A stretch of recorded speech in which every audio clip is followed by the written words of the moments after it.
dengan podcast kami yaitu Buah Sedap Seputaran Sadar bersama saya Pipi dan rekan saya. dan saya Fatma, dan juga malam hari ini kita nggak cuma berdua karena kita ditemani siapa, Pi? Abang-abang ini boleh diperkenalkan dulu, Bang? Ya, perkenalkan nama saya Gus Pasera Putra yang lebih akrab dikenal sebagai Ewel. Ya, perkenalkan nama saya Iqbal Murdani, bisa dipanggil aku.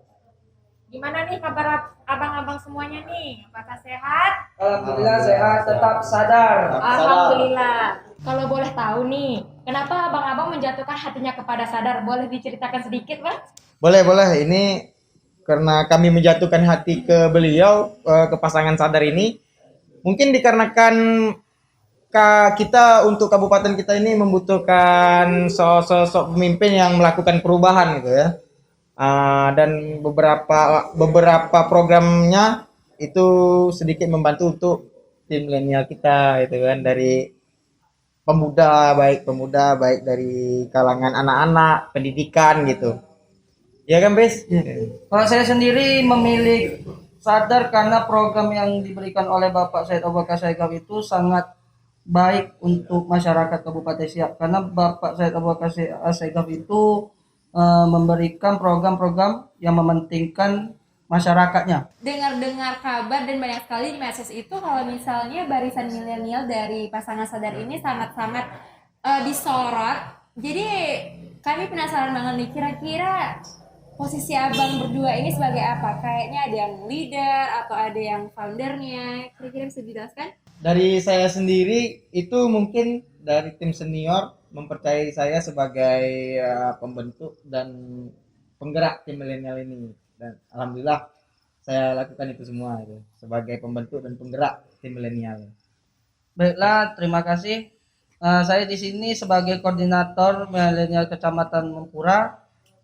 Saya dipercayai oleh rekan-rekan semuanya untuk menjadi koordinator relawan Kecamatan Mempura. Kira-kira nih, menurut abang bagaimana milenial yang seharusnya yang zaman sekarang banyak sekali orang yang tidak peduli terhadap politik? Baiklah, untuk milenial di luar sana, jangan takut untuk berpolitik, karena berpolitik itu sangat bagus sekali agar kita dapat berwawasan lebih jauh lagi tentang apa itu namanya politik.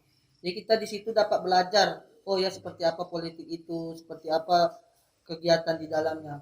Jadi untuk milenial ini dari pemimpin kita yang pertama ya, pemimpin presiden kita itu Insinyur Soekarno telah menjelaskan bahwa berikan saya 1.000 orang tua akan saya cabut Gunung Semeru ke akar-akarnya, dan berikan saya 10 pemuda akan saya guncang dunia gitu. Jadi untuk pemuda di sini lebih diunggulkan gitu, karena kita sebagai pemuda kita harus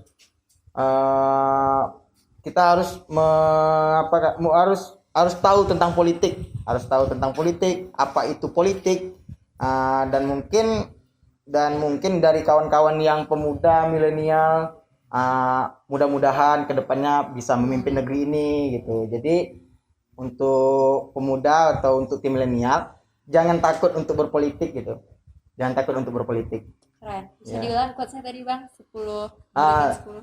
Berikan saya 1.000 orang tua akan saya cabut Gunung Semeru ke akar-akarnya. Berikan saya 10 pemuda akan saya guncang dunia. Gitu. Oke, sebagai manusia nih, kan wajar tuh mengharapkan feedbacknya apa. Nah, kira-kira setelah program ini semua berjalan, apa sih yang abang harapkan di tim dan di masyarakat juga?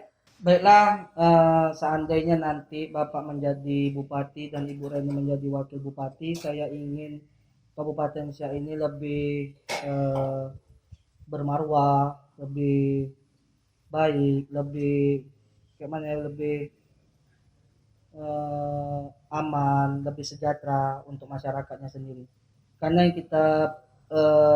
yang kita ketahui sekarang di Kabupaten Siak ini banyak sekali masyarakat miskin.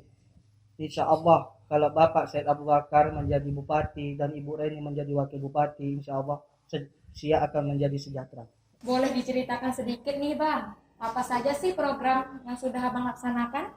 Untuk program yang telah berlanjut yang sudah kami lakukan itu dalam bentuk pembagian santunan kepada rakyat ada beberapa pertemuan di beberapa desa dan menghadirkan langsung beliau Bapak Said Abu Bakar Segaf. Ya, sama seperti apa yang dikatakan oleh Bang Iwan tadi, telah melaksanakan pemberian santunan kepada masyarakat yang kurang mampu, baik anak yatim, baik itu lansia, janda dan sebagainya. Kita pun juga sudah berkoordinasi dengan dari kabupaten sendiri agar ke depan itu kita seperti apa untuk program selanjutnya. Alhamdulillah sudah ada program yang dijalankan ya Bang ya. Alhamdulillah. Bang, dari berdasarkan pengalaman tahun ke tahun nih di Pesta Demokrasi masih banyak sekali temukan orang-orang yang golput karena dia mager, karena dia nggak tahu dia mau memilih siapa. Nah, kira-kira nih saran Abang itu tuh gimana? Seharusnya milenial itu jangan golput pastinya kan? Nah, gimana nih cara Abang untuk mengajak orang-orang sekalian biar jangan golput, biar kita benar-benar pesta demokrasi? Jadi kita sebagai masyarakat ya kita hidup di negara berdemokrasi gitu. Kalau bisa jangan sampai golput gitu. Jadi kami dari tim juga mungkin sudah menyiapkan beberapa hal untuk biar orang jangan golput gitu. Biar orang jangan golput. Dan mungkin untuk orang-orang yang golput kalau bisa ya jangan sampai golput lah gitu ya. Dikarenakan untuk pemilihan ini itu untuk menentukan nasib kita ke depannya gitu. Jadi kita harus pintar-pintar, harus memilih siapa yang bakal jadi pemimpin kita. Ya, kalau untuk saya sendiri, untuk masyarakat Siak, janganlah lagi ada yang namanya golput. Karena suara kalian itu menentukan nasib Kabupaten Siak sendiri. Karena dari kalian memilih akan menjadi sebuah perubahan di Kabupaten Siak sendiri. Dan satu saya ingatkan lagi, intinya dalam pesta demokrasi jangan ada yang namanya golput. Untuk mengingat kembali nih kepada rekan-rekan yang sedang menonton, bisa dijelaskan sedikit Bang, bagaimana sih cara pencoblosannya? Baiklah untuk rekan-rekan yang berada di rumah, ini sedikit tips untuk cara pemilihan, yaitu pastikan Anda sudah terdaftar di DPT setempat dan pergi ke TPS, serahkan kartu undangannya, serta ambil surat suara, pergi ke bilik suara, jangan lupa coblos nomor 1 dan lipat kembali surat suara, terus masukkan ke kotak suara. Ya, sekian. Terima kasih kepada abang-abang yang telah meluangkan waktunya bersama Bual Sedap Seputaran Sadar. Terima kasih banyak buat abang-abang semua. Ya, Dan sekali lagi diingatkan kembali untuk hari Rabu 9 Desember 2020 untuk pilih siapa? Nomor 1. Mana nomor 1 itu adalah satu hati, Satu rasa.